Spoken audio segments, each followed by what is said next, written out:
کتابوں میں اعلیٰ کتاب بخاری، فضیلت الشیخ مفتی توصیف احمد اسلامک اسکالر، کتاب بخاری۔ الحمدللہ والصلاة والسلام علی رسول اللہ، اما بعد۔ امام بخاری رحمۃ اللہ علیہ نے باب باندھا ہے کہ باب اسم من فاتتہ صلاۃ العصر، اس بندے کا گناہ کہ جس بندے سے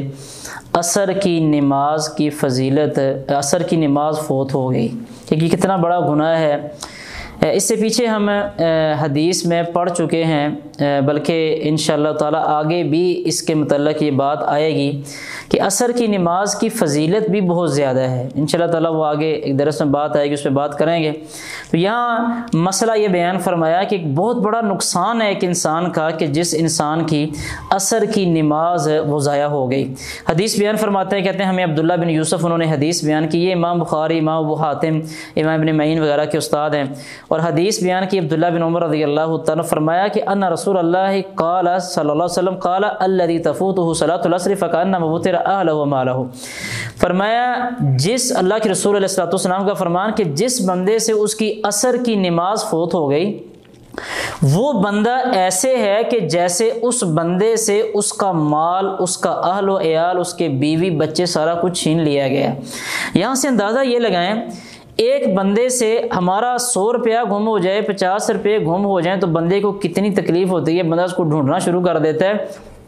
بسا اوقات ایک بندے کا 1000، 2000، 3000، 5000 روپیہ گم ہو جاتا ہے، لوگ رونا شروع کر دیتے ہیں کہ ہمارا نقصان ہو گیا ہے۔ گھر کے اندر کوئی جانور مر جاتا ہے تو لوگ رونا شروع کر دیتے ہیں، اور لوگ باقاعدہ جو محلے دار ہوتے ہیں وہ اس گھر کے اندر جا کے ان کے سامنے تعزیت بھی کرتے ہیں، ان کو حوصلہ بھی دینے کی کوشش کرتے ہیں بھی آپ کا اتنا بڑا نقصان ہوا ہے۔ اور ایک عصر کی نماز کے بارے میں اللہ کے رسول علیہ السلام نے فرمایا جس بندے کی عصر کی نماز ضائع ہو گئی، وہ بندہ ایسے ہے کہ جیسے اس بندے کی اس کی بیوی چھین لی گئی، اس کے بچے چھین لیے گئے، اس کے سارے اہل و عیال چھین لیے گئے، اس سے اس بندے کا سارا مال چھین لیا گیا۔ فرمایا اس بندے کا اتنا نقصان ہے کہ جتنا اس بندے کے اہل و عیال اور مال چھیننے کا نقصان ہوتا ہے۔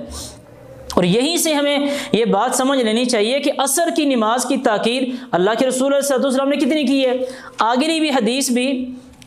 امام بخاری رحمۃ اللہ علیہ اس کے اوپر باب یہ بندہ کہ باب من ترک العصر، کہ جس بندے نے عصر کی نماز کو چھوڑ دیا تو اس بندے کا کتنا بڑا نقصان ہے۔ حدیث یہی ہے، وہ بریدہ رضی اللہ تعالیٰ بیان فرماتے ہیں کہ اللہ کے رسول علیہ السلام نے فرمایا بکروا بصلاۃ العصر، فرمایا بھی عصر کی نماز کو، یہ ابو بریدہ کہہ رہے ہیں، اپنے ساتھیوں کو کہہ رہے ہیں کہ بکروا بصلاۃ العصر، عصر کی نماز کو جلدی ادا کیا کرو، فإن النبی قال من ترک صلاۃ العصر فقد حبط عمله، اللہ کے رسول علیہ السلام نے فرمایا کہ جس بندے نے عصر کی نماز چھوڑ دی اس بندے کا تو سارے کا سارا عمل ضائع ہو گیا۔ یعنی یوں سمجھ لیا جائے کہ اس بندے نے جو کچھ کیا ہوا تھا اس بندے کی ساری محنت رہ گاں چلی گئی ہے۔ پچھلی حدیث جو ہم نے پڑھی ہے اس میں جو الفاظ آئے ہیں نا کہ فَكَأَنَّمَا وُتِرَ أَهْلَهُ وَمَالَهُ، تو اس میں میں ایک گرامر کے حوالے سے وضاحت کر دیتا ہوں۔ ایک تو یہ ہے کہ اہلہ کو ہم وترا کا مفعول بنائیں، اور وترا کے اندر جو ضمیر ہے وہ اس کا نائب الفاعل ہوگی، اور معنی یہ ہوگا کہ اس بندے سے اس کا اہل اور اس کا مال چھین لیا گیا ہے۔ اور اس کو بعض نے اہلہ و مالہ بھی پڑھا ہے کہ اس کو ہم وترا کا نائب الفاعل بنائیں تو پھر معنی یہ ہوگا کہ گویا کہ اس بندے کا اہل اور مال ضائع کر دیا گیا۔ تو یہ دو احادیث اس بات کے اوپر دلالت کرتی ہیں کہ عصر کی نماز کی اہمیت اللہ کے رسول علیہ السلام نے بہت زیادہ بیان کی ہے۔ اس عصر کی نماز کو ادا کرنے میں احتیاط کرنی چاہیے۔ اللہ تعالی ہمیں سمجھنے کی اور عمل کرنے کی توفیق عطا فرمائے۔ کتابوں میں اعلیٰ کتاب بخاری، فضیلت الشیخ مفتی توصیف احمد اسلامک اسکالر، کتاب